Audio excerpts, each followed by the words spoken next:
Buenas tardes, profesor. El presente video pretende realizar una aproximación teórica al concepto de aprendizaje y el recorrido histórico por los diferentes autores que han tenido que ver en la construcción de este concepto, los diferentes marcos metodológicos que se han utilizado para su estudio y las diferentes maneras de ver lo que significa el aprendizaje y lo que este ha evolucionado con el paso del tiempo. En primer lugar, podemos inferir que en muchos aspectos de la vida cotidiana y de las personas en el común suelen utilizar la palabra aprendizaje para referirse a los procesos que se encuentran dentro de las aulas educativas. Sin embargo, los niños aprenden muchas cosas antes de entrar a esos entornos.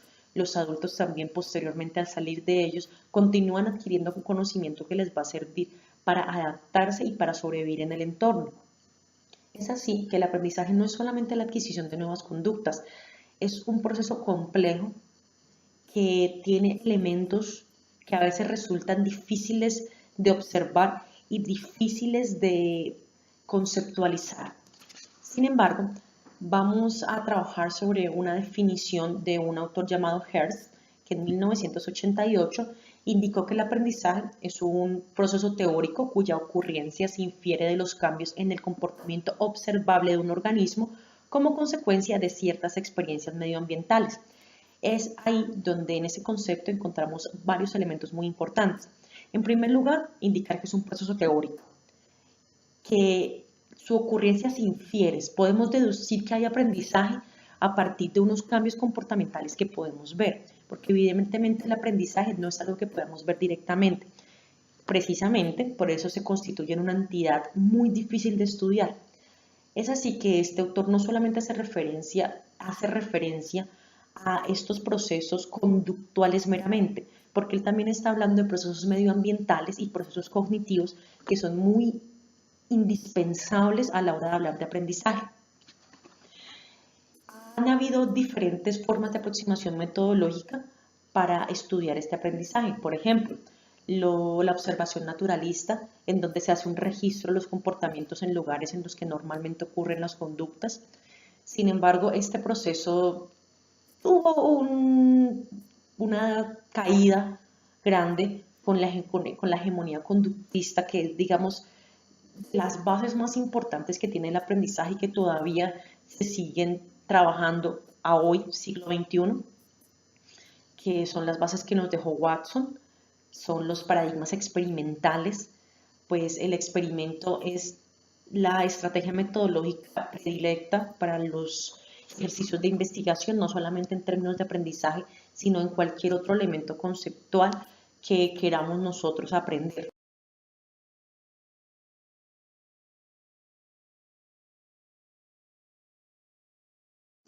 Para iniciar el recorrido histórico debemos remitirnos a las bases más fuertes que encontramos a la hora de hablar de aprendizaje, que son las bases filosóficas y las bases biológicas. Es ahí que debamos remitirnos al término epistemología, pues el estudio del conocimiento ha sido de alguna manera asociado al estudio del aprendizaje. Es así que necesariamente tendremos que hablar de Platón y Aristóteles, puesto que fueron los primeros que se preguntaron por la manera en que conocemos las personas y por qué conocemos. Tenemos así dos grandes diferencias entre ellos. El primero, que corresponde a los empiristas, que trabajan también las asociaciones, y el segundo, a los racionalistas, que trabajan también desde el punto de lo innato.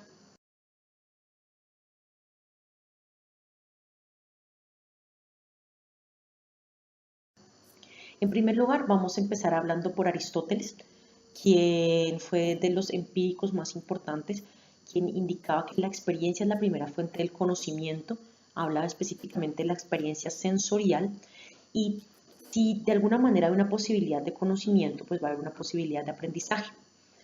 Él planteó básicamente tres leyes de asociación. Él pensaba que las personas aprendían, en primer lugar, por la contigüidad. Entonces, mientras más cercanos ocurran los hechos, es más probable que nuestra mente logre asociarlas. La segunda, por la semejanza. Entonces, lo parecido que tengan dos elementos o dos situaciones van a hacer que de alguna manera las asociemos y de alguna manera podamos aprender a partir de ello. El contraste, así como aprendemos a partir de la semejanza, también aprendemos a partir de la diferencia y de las cosas absolutamente diferentes.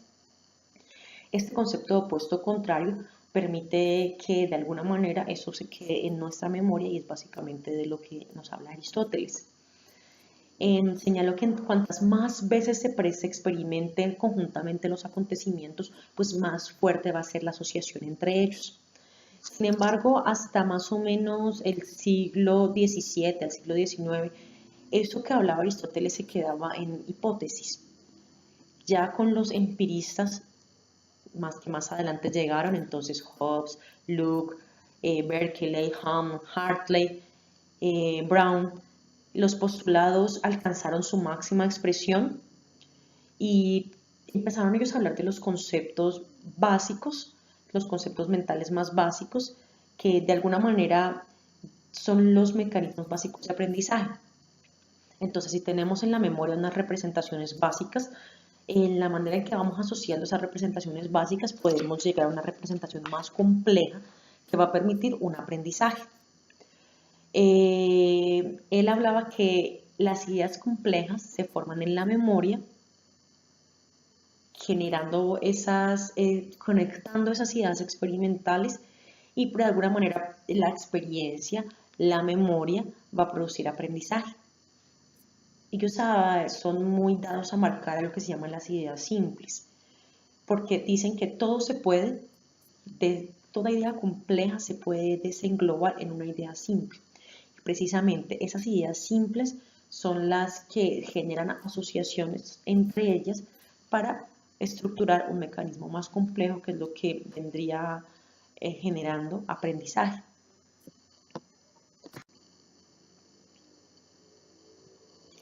Es así como de alguna manera las ideas básicas de Aristóteles, de Thomas Brown, la hipótesis de James Mill son consideradas como las teorías iniciales sobre el aprendizaje.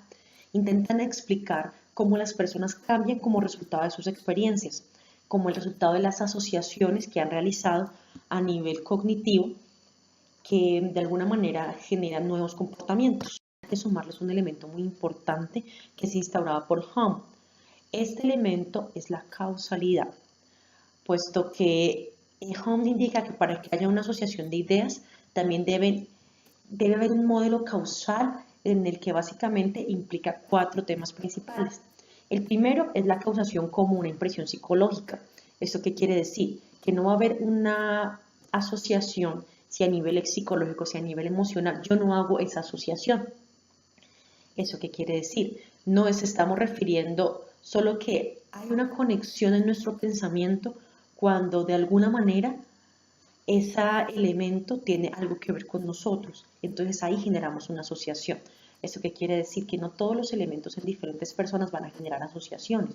Por lo tanto, los mismos estímulos en 2 personas diferentes no van a generar aprendizaje. Él habla que hay unas condiciones de causación. En primer lugar, tiene que ver con la contigüidad espacio-temporal, que ya lo había estipulado Aristóteles antes. Habla de la prioridad, entonces evidentemente primero va la causa, después va el efecto, y la consistencia, de alguna manera, esa unión constante entre causa y efecto va a generar que haya aprendizaje. Sin embargo, hasta ese momento, ninguno de los teóricos había realizado experimentos sobre sus teorías, hasta que llegó Hermann Ebbinghaus, quien realizó experimentos sobre la memoria humana. Entonces, él lo que hacía era generar listas de sílabas que nada tienen que ver con lo que conocemos.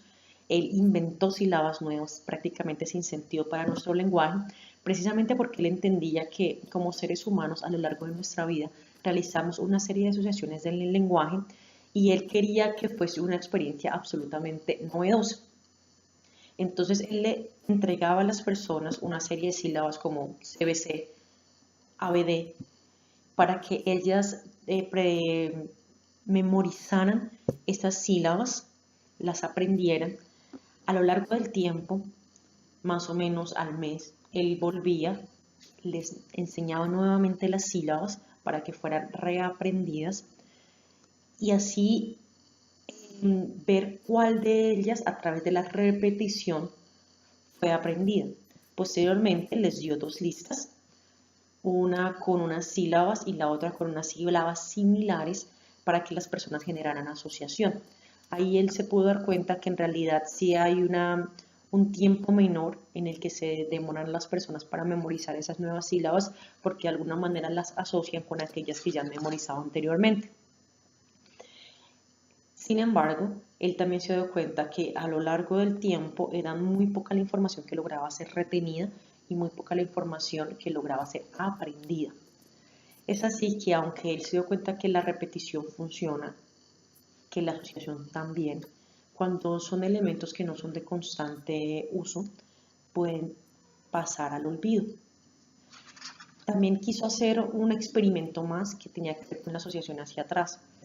Entonces, en ese experimento logró determinar que el orden en que se aprenden las cosas sí es importante, que era mucho más complejo que las personas lograran indicarle esas mismas sílabas, pero al revés, puesto que de alguna manera las habían aprendido y las habían asociado en un orden determinado.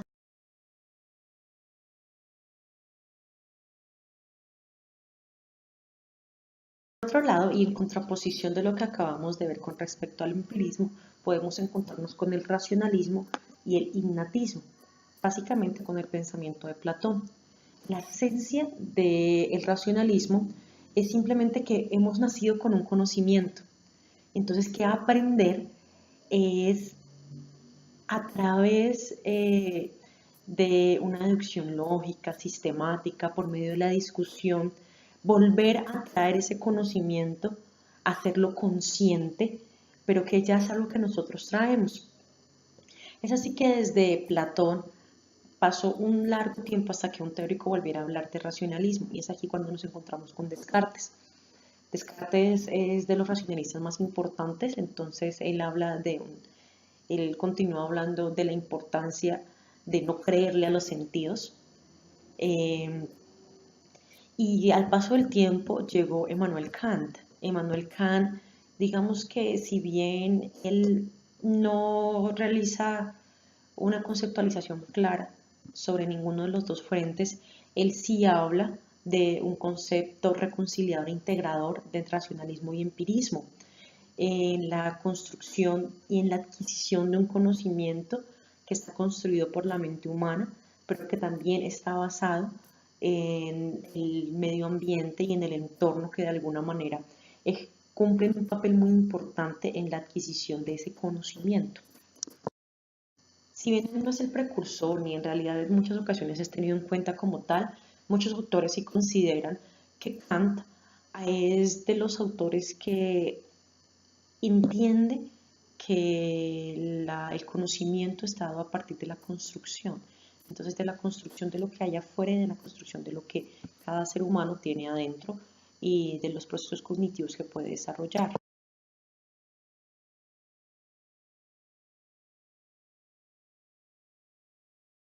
La teoría que fue muy importante para hablar de aprendizaje es la evolucionista, porque desde que empezamos a hablar de Darwin, sabemos que de alguna manera hemos ido evolucionando de formas inferiores y que por lo tanto hay elementos en el estudio de los animales que pueden ser importantes a la hora de construir conocimientos sobre los seres humanos.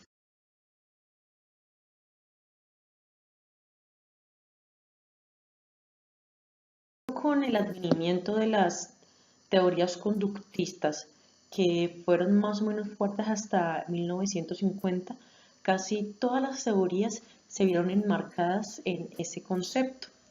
Es así que más o menos hasta 1960 todas las teorías estaban dadas en una generalización, en querer incluir a todos en la misma forma en que se aprende, en querer incluir a todos en los mismos marcos teóricos. Digamos que fueron de las últimas teorías bien fundamentadas de las cuales se podía hablar de una generalización del aprendizaje. He aquí donde encontramos a las teorías conductistas del aprendizaje. Podemos hablar de muchos autores porque en realidad fue un año de una proliferación grande de científicos y de teóricos y de diferentes movimientos que fueron fuertes en este aspecto. De alguna manera el aprendizaje empezó a verse en conexiones estímulo-respuesta. Por ejemplo, Thorndike precisamente habló de ese conexionismo, entonces él hablaba básicamente entre conexión de una situación y una respuesta. Pavlov, que fue de los autores más proclamados en ese momento, de alguna manera su teoría del aprendizaje, no queriendo serla específicamente, demostró que hay unos procesos que tienen que estudiarse de manera fisiológica. Hall y Spencer entendieron que las conductas pueden reducirse a establecimientos de hábitos en la conexión de un estímulo y de una respuesta entre un receptor y un efector. Gurty habla de la contigüidad entre ese estímulo y esa respuesta. Tolman ya viene a ser, digamos, un proceso un poco más detenido, ya viene a hablar de los aspectos cognitivos y propositivos, aunque no fue muy bien recibido en ese momento, porque él hablaba de conceptos, digamos, un poco mentalistas y mapas cognitivos que para ese entonces no era lo que estaba en auge. Él también hablaba que hay que tener en cuenta en los procesos de aprendizaje variables diferentes. Él hablaba que hay que tener en cuenta la herencia, la edad, la maduración, los adiestramientos anteriores, las condiciones fisiológicas del organismo y obviamente la estimulación ambiental. De alguna manera su teoría estaba basada en la Gestalt y no fue bien recibida en ese momento. Entonces, si por ejemplo para Watson aprender consistía en adquirir movimientos, en adquirir contingencias, en hacer procesos estímulo-respuesta, Tolman decía que había un proceso cognitivo en ese aprendizaje. Entonces, que de alguna manera las personas adquieren relaciones cognitivas sobre esos estímulos que si bien pueden ser entendidos como signos y que les permiten llegar a una meta, que sería el significado. Fue de los primeros en hablar de mapas cognitivos, lo cual fue muy revolucionario en su momento.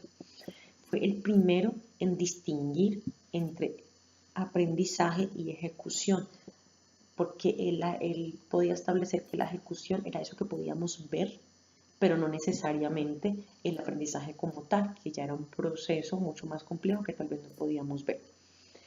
De los primeros a nivel psicológico y a nivel de psicología cognitiva en hablar de un conocimiento sobre las relaciones del medio y el establecimiento de hábitos que pueden llegar a ser mecánicos.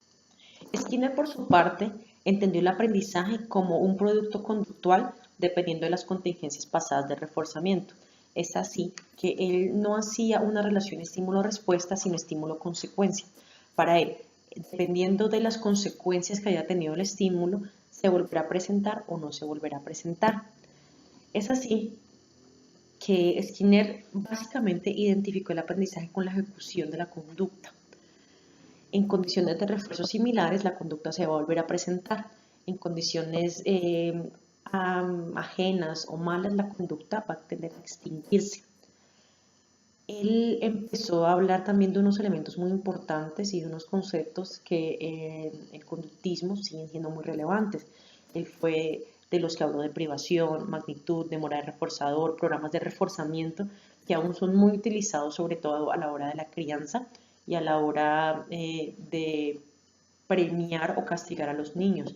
Por ejemplo, la economía de fichas que todavía se sigue utilizando para moldear conductas, que es básicamente lo que hace el conductismo. Él también habla de generalización, de discriminación, de extinción de las conductas, de la manera en que se puede predecir y de alguna manera controlar el comportamiento, que es básicamente la base del conductismo. En contraposición a esto nos encontramos a Thorndike, con su aprendizaje instrumental y la teoría del conexionismo que ya explicamos anteriormente. Es de resaltar que para Skinner era absolutamente irrelevante la teorización, pues indicaba que ésta interfería con la identificación de nuevas variables de aprendizaje. Como mencionábamos anteriormente a Thorndike, es necesario indicar que la Gestalt hizo como un llamado a la teoría que él había indicado de causa-efecto, y aunque normalmente la Gestalt se dedicó a lo que tiene que ver con la percepción, hubo un teórico, Köhler, que indicó que los organismos resolvían problemas diferentes a simplemente ensayo y error. Él hizo un proceso con unos chimpancés en donde trató de entender la manera en que ellos resolvían problemas.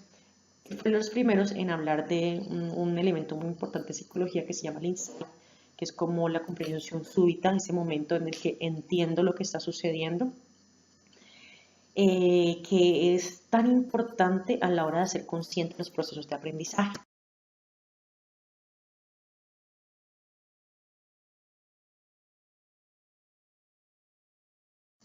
Luego de la etapa dorada del conductismo, empezamos a hablar de la revolución cognitiva, los procesos de aprendizaje. Hay que, desde el punto de vista cognitivo, el aprendizaje implica una distinción clara entre el aprendizaje y la ejecución, como lo habíamos visto en Tolman. El aprendizaje constata o tiene que ver con una modificación mental a nivel cognitivo, a nivel cerebral, que en muchas ocasiones está basado con la experiencia de las cosas del entorno, tal como lo evidenciábamos en la primera definición que se dio en este proceso, en esta explicación y en este proceso del video que hemos realizado. Sin embargo, la mayoría de los teóricos cognitivos se han preocupado más por los problemas de la representación y la utilización de ese conocimiento, de ese aprendizaje, que en realidad la adquisición y la naturaleza del mismo. Es así que para finalizar este proceso que hemos realizado, es necesario que nos planteemos las consecuencias y las cosas que actualmente están repercutiendo en el concepto de aprendizaje. Podemos hablar básicamente de 3 áreas importantes de investigación y generación del conocimiento de la psicología del aprendizaje. Entonces, el análisis experimental del comportamiento, el aprendizaje asociativo y la cognición comparada.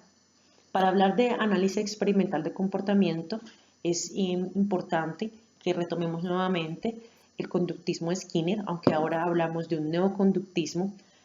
Este conductismo tiene que ver precisamente con la manera en que hay una adquisición, hay un mantenimiento y hay una extensión de la conducta que a lo largo del proceso tendrá que repercutir sobre el aprendizaje. Es más dado sobre todo a la parte instrumental, pero es necesario reconocer que este proceso conductista, y tal como lo dijimos al inicio del video, es el que más ha generado documentos nuevos, el que más ha hecho aportes relevantes al término de aprendizaje. El aprendizaje asociativo, que ya vimos que tenía sus cimientos en Aristóteles, e hicimos todo el recorrido por los diferentes autores, entiende el aprendizaje como esa serie de asociaciones, como ese conocimiento causal. Actualmente han resurgido algunos de esos postulados, más o menos a finales de los 60 se han realizado trabajos con los animales. Una de las características más importantes de este aprendizaje asociativo tiene que ver con la firme convicción que ellos tienen de que hay una existencia de unos principios generales de aprendizaje. Ellos han recalcado la importancia de que se abandone ese concepto del aprendizaje como efecto automático y pasivo.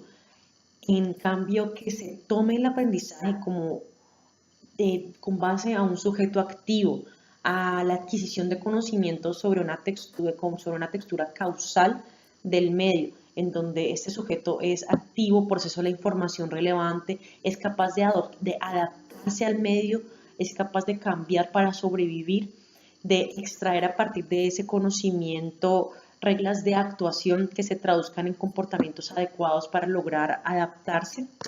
Recalcando esos estudios, básicamente a lo largo de estos últimos años, la importancia de ver cuáles son las condiciones necesarias y suficientes para que se produzca el aprendizaje. Han intentado teorizar acerca de ello, acerca de cuáles son los contenidos del aprendizaje, los mecanismos por los cuales las personas aprenden y cómo es ese proceso en que se traslada ese aprendizaje a la acción, al comportamiento como tal, que es el que se puede estudiar y observar. Y finalmente, al hablar de la cognición comparada, nos enfrentamos ante el ámbito de los procesos cognitivos en los animales.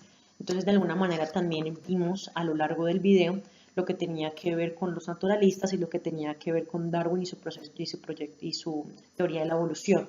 Entonces, es muy importante en el proceso en el que ellos intentan entender la manera en que los animales codifican, transforman, computan y manipulan esas representaciones simbólicas que ellos también tienen y la manera en que ellos organizan estructuralmente esas ideas para adaptar sus conductas al entorno que lo requiera.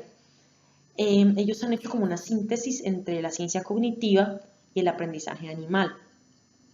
Esto es muy importante dado que de alguna manera casi todos los experimentos que se han realizado y se han generalizado para ser después trabajados con seres humanos pues iniciaron con animales. Y estos serían como los aspectos más relevantes y los teóricos más importantes que han hablado de aprendizaje. Así que para concluir, quisiera hacer como una conclusión con respecto a lo que hemos visto, a las transformaciones que ha tenido el término de aprendizaje y a la manera cambiante como se ha trabajado teniendo en cuenta el proceso histórico desde donde se haya visto.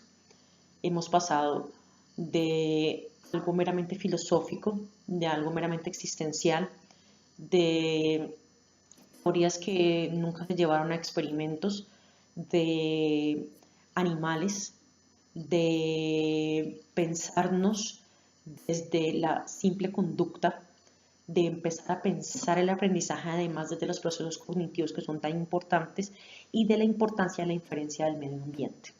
Es así que nuevamente para retornar a lo que iniciamos y fue el concepto de aprendizaje que quise traer a colación para este video y quiero leer textualmente porque me parece el más indicado ya habiendo realizado este breve resumen de los diferentes momentos históricos de este término. Entonces, el aprendizaje es un proceso teórico cuya ocurrencia se infiere de los cambios en el comportamiento observable de un organismo, su ejecución, como consecuencia de ciertas experiencias medioambientales. Es así que como podemos ver de alguna manera, ese concepto resume en gran medida todas las escuelas y todas las maneras de ver y de estudiar el aprendizaje. Volvamos a lo mismo. Es un proceso teórico, entonces ya entramos en una contraposición con Skinner, que no le gustaba teorizar, pero sabemos que hay aprendizaje porque podemos ver de alguna manera los cambios comportamentales. Inferimos que esos cambios entonces son producto de ciertas experiencias medioambientales, ciertas experiencias que hay en el medio que se pueden consolidar en nuestro cerebro, quien realiza un proceso cognitivo muy importante de aprendizaje, de codifica, para a la hora de llevar a cabo esa ejecución, para que a la hora de llevar a cabo esa conducta, ese comportamiento, sea el más oportuno y el más adecuado para lograr adaptarnos al medio ambiente, porque de alguna manera, a veces cuando se habla de inteligencia, que también es un concepto relacionado con aprendizaje, se habla de la importancia de adaptarse al medio, la importancia de sobrevivir al medio. Precisamente por eso también es tan importante el concepto de Darwin, porque se supone que somos el producto de una serie de adaptaciones y de supervivencias a lo largo de los años. Entonces, precisamente por eso, el de aprendizaje y el de inteligencia necesariamente también tendrían que estar relacionados con el medio ambiente y con el entorno. Muchas gracias, profesor. Cualquier inquietud, pues me puede escribir.